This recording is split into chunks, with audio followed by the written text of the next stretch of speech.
Welcome to excellence career point. आज हम देखेंगे बायोलॉजी, जंतु विज्ञान। बायोलॉजी वर्ड कहां से आया, बायोलॉजी का अर्थ क्या होता है। बायोलॉजी शब्द सबसे पहले ग्रीक भाषा से लिया गया है। इसका उपयोग सर्वप्रथम लेमार्क ने किया था। कौन किया था सर्वप्रथम उपयोग? लेमार्क 1802 ईस्वी में। 1802 ईस्वी में सर्वप्रथम बायोलॉजी शब्द का उपयोग लेमार्क ने किया था, जिसका अर्थ होता है जंतु विज्ञान। बायोलॉजी का अर्थ होता है जंतु विज्ञान। देखिए, बायोलॉजी दो शब्दों से मिलकर बना है। पहला शब्द है बायो, दूसरा शब्द है लॉजी अथवा स्टडी।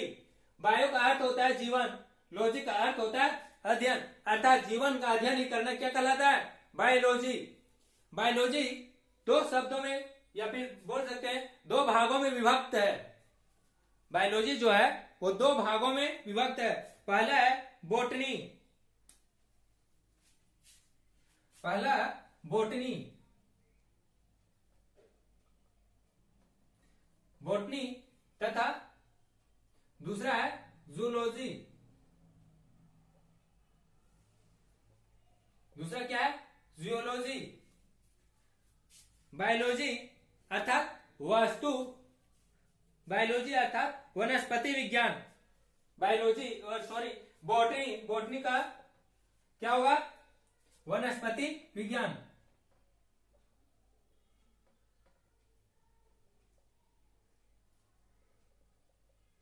वनस्पति विज्ञान। जियोलॉजी मतलब जंतु विज्ञान।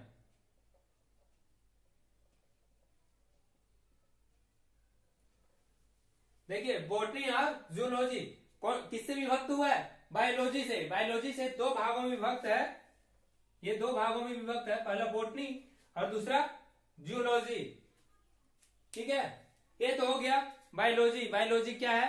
बायोलॉजी समस्त जीवों या समस्त जितने भी ब्रह्मांड में जीव जंतु है उसका अध्ययन ही करना क्या कहलाता है? बायोलॉजी अर्थात जीव विज्ञान। अब देखेंगे हम बायोलॉजी में सबसे पहले सेल अर्थात कोशिका। कोशिका किसे कहते हैं?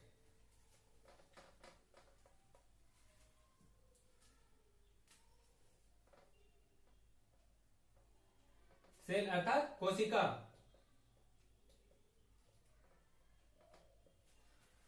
किसे कहेंगे कोशिका? शरीर का सबसे छोटी इकाई जो क्रियात्मक एवं संरचनात्मक रूप से कार्य करती है उसे सेल कहेंगे अर्थात कोशिका कहेंगे। अर्थात मान के चलिए कोई भी वस्तु है उसकी सबसे छोटी इकाई जो होगी क्रियात्मक एवं रचनात्मक जो कार्य करती है उसे क्या कहेंगे? कोशिका। हमारे शरीर में जो शरीर का स्ट्रक्चर बना हुआ है, बनावटी बना हुआ है, सबसे छोटी इकाई जो है उसे क्या कहेंगे? सेल अर्थात कोशिका। देखिए, कई सेलों मिलकर एक उत्तक का निर्माण करते हैं, टिश्यू का निर्माण करते हैं। कई टिश्यू का समूह मिलकर एक अंग का निर्माण करते हैं। ठीक है, कई अंग मिलकर क्या निर्माण करते हैं? एक परिसंचरण तंत्र का निर्माण करते हैं। और जब परिसंचरण तंत्र का निर्माण हो जाता है तो क्या निर्माण होता है? एक पूरा जीव का निर्माण होता है। हाँ, अपवाद में कह सकते हैं कि कोई सिर्फ एक कोशिका अपने आप में पूरा एक जीव भी होती है। जैसे अपवाद है अमीबा हो गया, पैरामेशियम हो गया इत्यादि, जो है वो सिर्फ एक कोशिकीय जीव है। ठीक है, ये अपने आप में पूरा एक जीव है। चलिए देखेंगे कोशिका। कई कोशिकाएं मिलकर क्या होगी? जब बहुत सारे कोशिकाओं का समूह मिलेगा, क्या बनेगा? उत्तक अर्थात टिश्यू।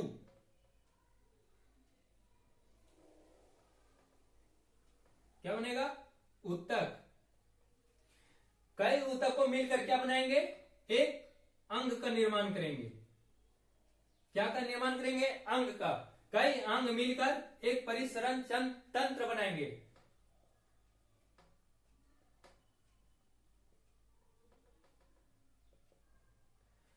परिसंचरण तंत्र का निर्माण होगा। अब जब परिसंचरण तंत्र का निर्माण हो जाएगा तो लास्ट में क्या बनेगा, एक जीव। इतनी सारी प्रक्रिया होती है तब एक जीव का निर्माण होता है। सबसे पहले क्या, कोशिका, उसके बाद उत्तक, उसके बाद अंग, अंग के बाद परिसंचरण तंत्र, उसके बाद जीव, जीव का निर्माण होगा। हम सबसे पहले देखेंगे उत्तक, सॉरी कोशिका। कोशिका क्या है, कोशिका के बारे में पहले जानेंगे, ठीक है। कोशिका के 3 महत्वपूर्ण अंग हैं। कोशिका के 3 महत्वपूर्ण अंग हैं। पहला कोशिका भित्ति, जीव द्रव्य एवं रिक्तियां।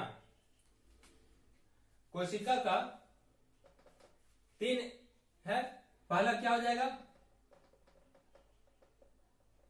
कोशिका द्रव्य, दूसरा कोशिका द्रव्य, सॉरी कोशिका भित्ति, जीव द्रव्य, कोशिका भित्ति, सॉरी कोशिका भित्ति, दूसरा जीव द्रव्य,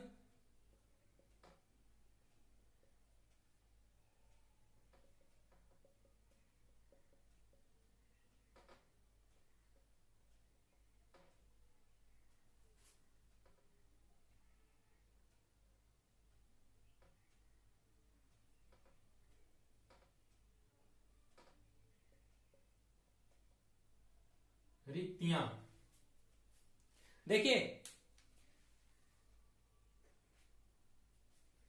पहला कोशिका भित्ति। कोशिका भित्ति क्या है, कोशिका भित्ति हमारी जो है, कोशिका भित्ति ये एक कोशिका में पाई जाती है। कोशिका भित्ति जो है कोशिका में पाई जाने वाली एक खुद पदार्थ है, ठीक है। ये कोशिका को सुरक्षा प्रदान करती है। उसके बाद जीव द्रव्य, ये भी क्या है, कोशिका के अंदर द्रव्य के रूप में पाई जाने वाली है, ठीक है। उसके बाद रिक्तियां हैं। रिक्तियां में कई प्रकार के कार्य होते हैं। तरल पदार्थ से भरी संरचनाएं होती है तथा पादप कोशिकाओं में व्यापक रूप में पाई जाती है। जो रिक्तियां हैं वो कहां पे पाई जाएगी, पादप कोशिकाओं में पाई जाएगी, ठीक है। चलिए जानेंगे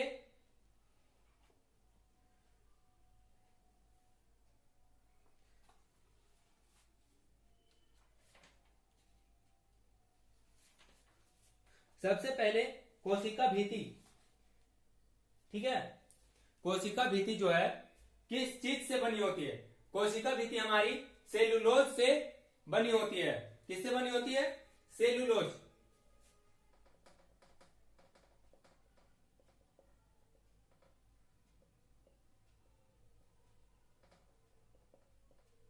सेलुलोज से बनी होती है। कोशिका भित्ति किससे बनी होती है, सेलुलोज से।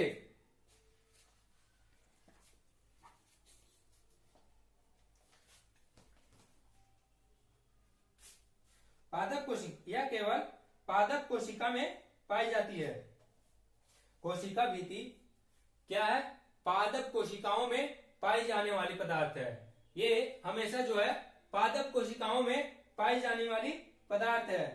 ये एक मोटी, मजबूत एवं छिद्र युक्त होती है। यह क्या होती है, मोटी होगी। हम बोले ना कोशिका भित्ति जो है कोशिकाओं को सुरक्षा प्रदान करती है। सुरक्षा कब प्रदान होगा, जब खुद वो आपस में मजबूत होगा। जब कोशिका भित्ति नॉर्मल होगा वो टूट जाएगा, कोशिका को सुरक्षा प्रदान कर पाएगा नहीं ना। तो इसलिए ये बहुत मजबूत होती है तथा सेलुलोज से बनी होती है, जिसके कारण यह बहुत सी मजबूत होती है, ठीक है। उसके बाद हम देखेंगे जीव द्रव्य। कोशिका के अंदर संपूर्ण पदार्थ को जीव द्रव्य कहते हैं। कोशिका के अंदर जितने भी सारे पदार्थ पाए जाते हैं उसे क्या कहेंगे, जीव द्रव्य कहेंगे। ये भौतिक संरचनाएं जो होती है भौतिक आधार पर ये लिक्विड फॉर्म में होती है तथा द्रव्य फॉर्म में होती है, ठीक है। अब रिक्तियां तरल पदार्थ से भरी संरचनाएं होती है तथा पादप कोशिकाओं में व्यापक रूप से पाई जाती है। पादप कोशिकाओं में क्या होती है? व्यापक रूप से पाई जाती है। ये तो हो गया कोशिका के अंदर, कोशिका भीति, जीव द्रव एवं रिक्तियां सारे देखिए। अब हम बात करेंगे कोशिका की खोज। ये तो कोशिका का पूरा डिटेल हो गया। अब कोशिका की खोज। कोशिका की खोज किसने की? सर्वप्रथम 1665 ईस्वी में कोशिका का खोज सर्वप्रथम 1665 ईस्वी में रॉबर्ट हुक ने किया था। ये रॉबर्ट हुक ने मृत कोशिकाओं पे खोज किए थे। ठीक है, किस पे खोज किए थे? मृत कोशिकाओं पे। कब किए थे? 1665 ईस्वी में। और यह अपने पुस्तक में कोशिका का वर्णन किए थे माइक्रोग्राफिया पुस्तक। किसमें किए थे?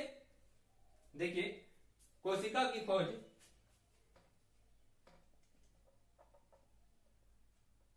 कोशिका की खोज 1665 ईस्वी में 1665 ईस्वी में कौन किया था? रॉबर्ट हुक ने।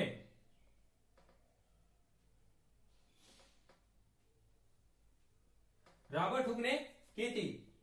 जब ये कोशिका की खोज किए तो अपनी पुस्तक माइक्रोग्राफिया पुस्तक में इनका वर्णन किया था। ठीक है, ये अपनी पुस्तक माइक्रोग्राफिया पुस्तक में वर्णन किया था कोशिका का।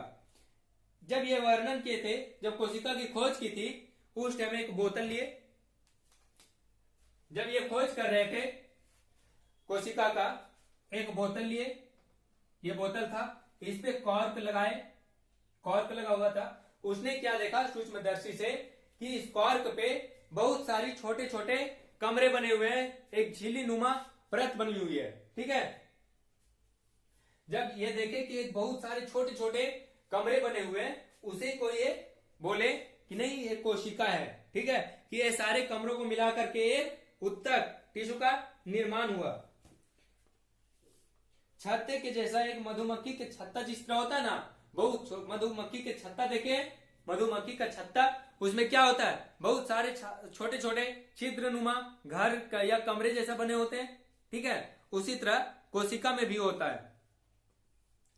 जब एक कोशिका था, उस पे देखे कि बहुत सारे ऐसे छोटे छोटे घर बने हुए, कमरे, कोष्ठक, जिसे कमरे बोल सकते हैं, इस तरह का बहुत सारे बने हुए थे। तो रॉबर्ट हुक ने बोला कि ये कोशिका बहुत सारे मिलके बनाया, और उसका नाम क्या दिए? कोशिका। ठीक है, वनस्पति विज्ञान शास्त्री स्लाइडेन ने एवं जंतु विज्ञान शास्त्री स्वान ने 1839 में प्रसिद्ध कोशवाद अथवा सेल थ्योरी, कोशवाद अथवा सेल थ्योरी को प्रस्तुत किया, और उसमें बतलाया कि कोशिका की जो लंबाई होती है, कोशिका की लंबाई वो कितनी होती है? कोशिका की लंबाई 0.5 माइक्रोमीटर, 0.5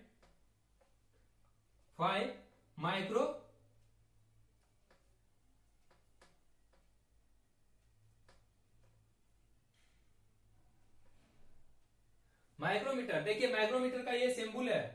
ठीक है, यू लिख के दोनों साइड एक लंबा पाई माइक्रोमीटर होती है। उसके बाद 1764 ईस्वी में एटॉर्नी वन लेवेनहुक द्वारा, किसके द्वारा? एटॉर्नी वन लेवेनहुक। जानते हैं, आप लोग पढ़े हैं 7th या 8th क्लास में कि लेवेनहुक द्वारा कितने ईस्वी में?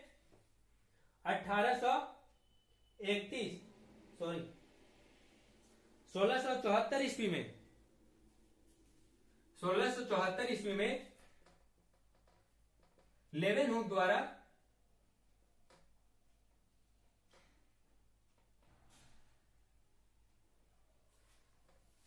1674 ईस्वी में लेवेनहुक द्वारा जीवित कोशिका की खोज की गई थी।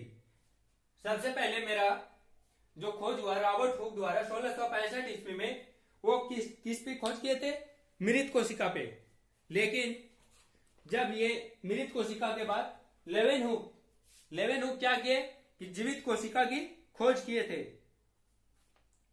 उसके बाद 1831 ईस्वी में रॉबर्ट ब्राउन ने कोशिका के केंद्रक एवं केंद्रिका का पता लगाया।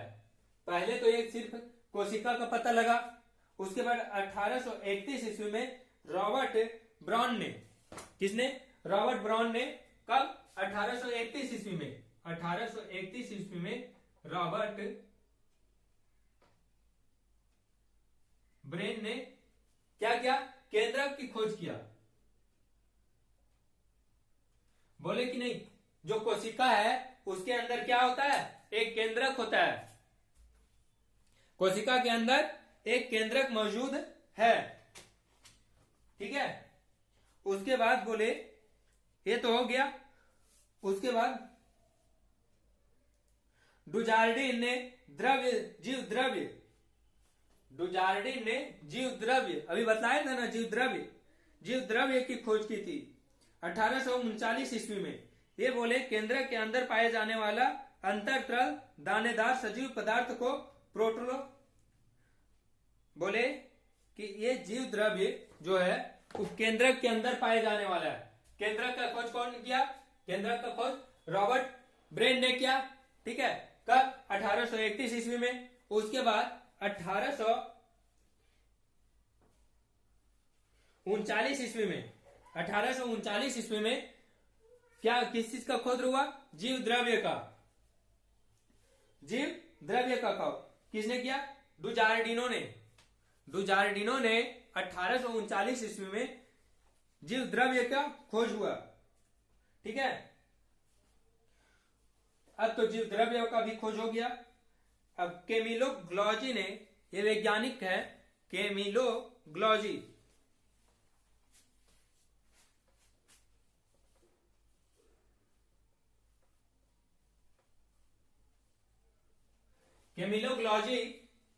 कैमिलो ग्लॉजी ने 1898 ईस्वी में 1898 ईस्वी में बताया कि ग्लॉजी उपकरण का गॉल्जी काय की खोज की है। ये कैमिलो ग्लॉजी ने बोला 1898 में गॉल्जी काय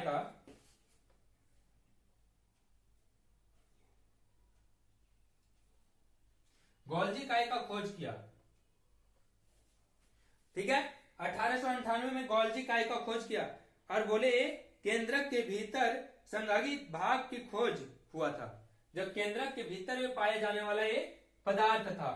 देखिए केंद्रक के भीतर में कौन कौन सा पदार्थ पाया जाता है? गॉल्जी काय, ठीक है, और सेलुलोज से बनी होती है कोशिका भित्ति, ये बतला दिए। अब बोले फ्लेमिंगो बोले 1880 ईस्वी में क्रोमोटिन का पता लगाया था। 1880 ईस्वी में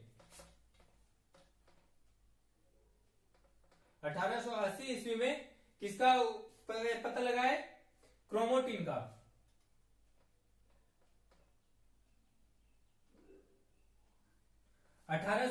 ईस्वी में क्रोमोटिन का पता लगाए थे।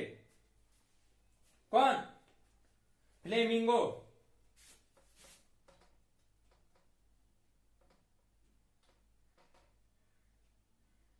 ने, ठीक है। अब बात आई, ये तो हो गया पूरा कोशिका से। अब जीवों में दो प्रकार की कोशिकाएं पाई जाती है। अब जीव में ये तो पूरा सेल हो गया कोशिका। अब कोशिका में ये पूरा कोशिका खत्म। अब बात करते हैं जीव। एक जीव है, उसमें दो प्रकार की कोशिकाएं पाई जाती है। अब कोशिका का दो प्रकार देखते हैं, कौन कौन दो प्रकार की कोशिकाएं पाई जाती है।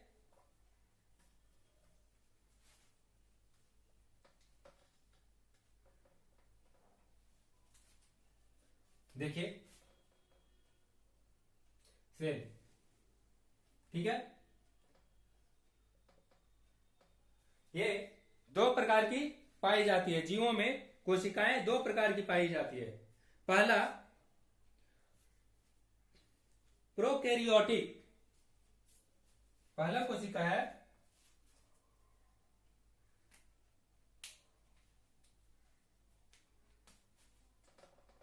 प्रोकैरियोटिक तथा दूसरी कोशिका क्या है, यूकैरियोटिक।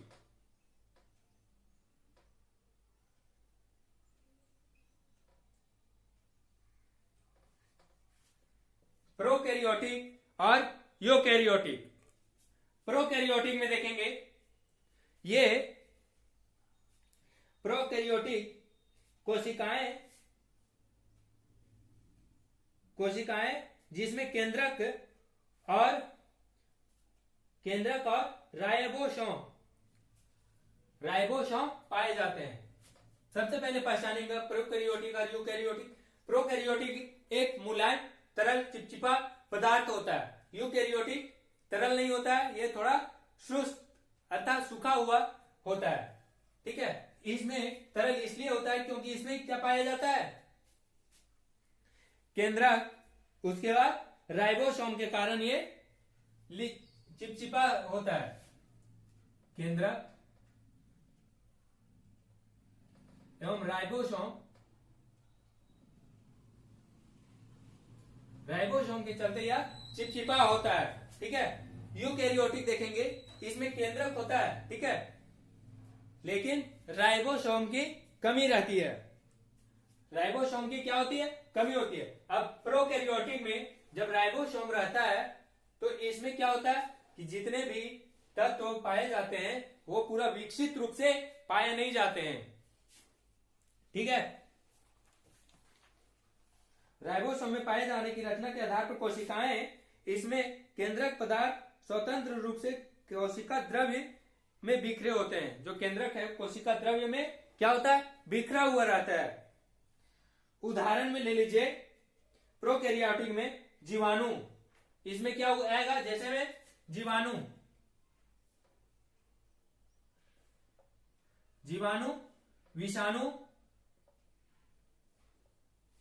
जीवाणु, उसके बाद विषाणु, बैक्टीरिया,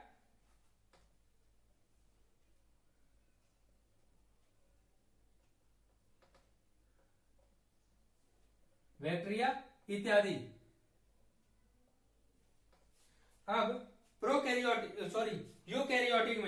यूकैरियोटिक कोशिकाएं वैसी कोशिकाएं कहलाती है जिसमें केंद्रक तथा पूर्ण विकसित कोशिकाएं पाई जाती है। पूर्ण विकसित कोशिकाएं पाई जाती है, इसमें 80 प्रकार के राइबोसोम पाए जाते हैं। सॉरी, इसमें कितना, 70 प्रकार के राइबोसोम पाए जाते हैं और इसमें 80 प्रकार के क्या पाए जाते हैं, राइबोसोम। अब देखिए, यूकैरियोटिक जो होता है 80 प्रकार के राइबोसोम पाए जाते हैं तथा इसमें कोशिकांग जो होता है, जिसे कोशिकांग कहते हैं, यह पूर्ण विकसित होती है।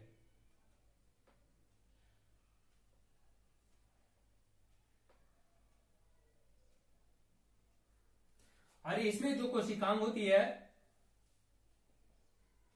वो पूर्ण विकसित नहीं होती है। देख रहे हैं अंतर, यूकैरियोटिक और प्रोकैरियोटिक में जो कोशिकांग होती है वो पूर्ण रूप से विकसित नहीं होती है। ठीक है,